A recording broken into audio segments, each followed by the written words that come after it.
One of the buzzwords around management today is teamwork and team building. But the fact is, it's more than just a buzzword. Teams are very important to your success as a manager. Your team is very important, and you need to learn how to be a great coach and team leader.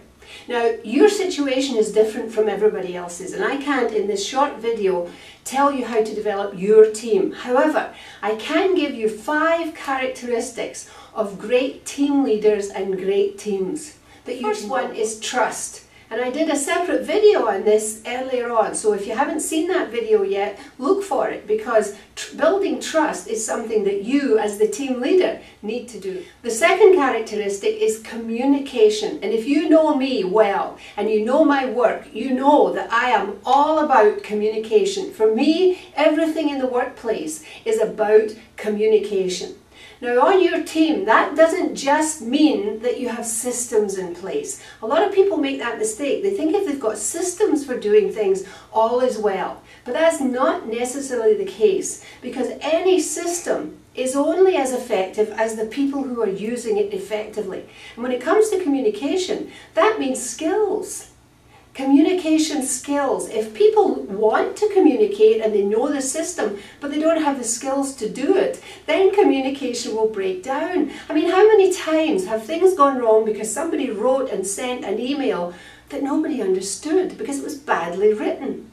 Now, if that means that your people are short in certain skills and they need help, and then get it for them. Get training for these people in the skills of communication. The third characteristic is involvement. Involvement.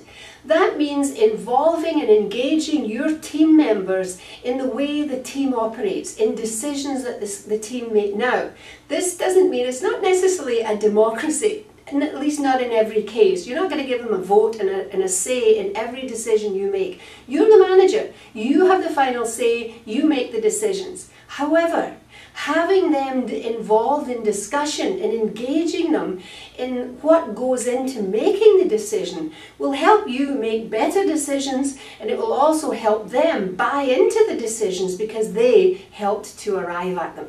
So involvement is very important. The next characteristic is conflict resolution.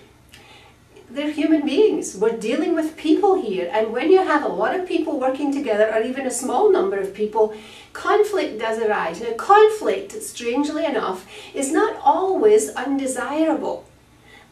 But in most cases it is. In most cases it's something that you want to minimize. And you as the team leader need to first of all have created an atmosphere, an environment where people will surface these conflicts that have arisen and feel safe in discussing them and bringing them forth for resolution. And then you are in charge of having it resolved, whatever that means in any given situation. It's your job as the coach to resolve any conflict. The last characteristic of great teams is feedback.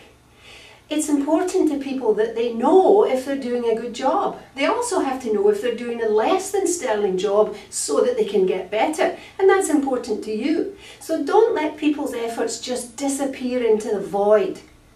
And that doesn't just mean once a year feedback at their performance review time. No, it means ongoing feedback and helping people understand how things are going, both individually and as a team.